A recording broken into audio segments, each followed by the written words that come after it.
আসসালামু আলাইকুম এভরিওয়ান। এই একটি মাত্র মেশিনে হবে 6টি আলাদা আলাদা মেশিনের কাজ একসাথে।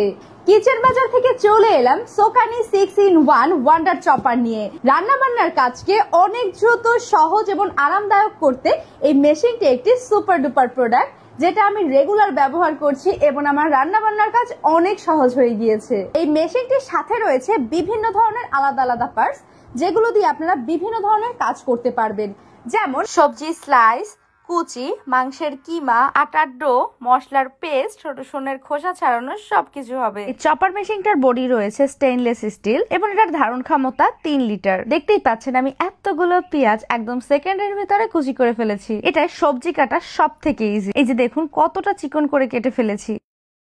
যারা চিকন করে করলা কাটতে পারে না তাদের জন্য একদম বেস্ট এই মেশিনটা। জাস্ট 10 সেকেন্ডের ভিতরে আমার করলা কুচি করা শেষ। এটার ভিতরে চিকেন কিমা করা একদমই ইজি। এই 6 ব্লেডের পার্টটাকে লাগিয়ে দেন কিমা করে নিচ্ছি, তো কয়েক সেকেন্ডে একদম মিহি কিমা ডান। এরপরে কোনো কিছু কুচি করতে চাইলে এই ব্লেডটা জাস্ট উল্টে দিলেই হয়ে যাবে। তো এখানে আমি একটু গাজর কুচি করে নিচ্ছি এন্ড দেখুন সেকেন্ডের ভিতরে কুচি করা হয়ে গিয়েছে এবং কুচিগুলো একদমই চিকন হয়েছে। একসাথে সালাদ করার জন্য একটু শসাও কুচি করে নিচ্ছি। এরপরে এখন আদা পেস্ট করে নিচ্ছি এটার ভিতরে। শুধু আদা না, এর ভিতরে যে কোনো ধরনের মশলা পেস্ট করা যাবে। এখন দেখাবো সব থেকে এক্সাইটিং একটা পার্ট। রান্না করার জন্য রসুনের খোসা ছেলা হচ্ছে সব থেকে বড় একটা কঠিন কাজ, তবে এই মেশিনে হবে সেই কাজ সব থেকে সহজ। চপার মেশিনে এই পার্টটা লাগিয়ে এরপরে আস্ত রসুন দিয়ে দিলেই হয়ে যাবে। এরপরে জাস্ট কয়েক সেকেন্ডই খোসা ছেড়ে যাবে। এখন দেখাবো আটার ডো বানিয়ে। তার জন্য দরকার হবে এই পার্টটা। এটা লাগিয়ে আটার ভিতরে অল্প অল্প করে পানি দিয়ে মিক্স করতে হবে। আর কিছুক্ষণের মধ্যেই রেডি নরম নরম আটার ডো। সাথে আরো আছে ডিম থেকে কুসুম আলাদা করে সাদা অংশ বিট করার জন্য অপশন। এই চপার মেশিনটা যেমন আমাদের রান্না বান্নার কাজকে করে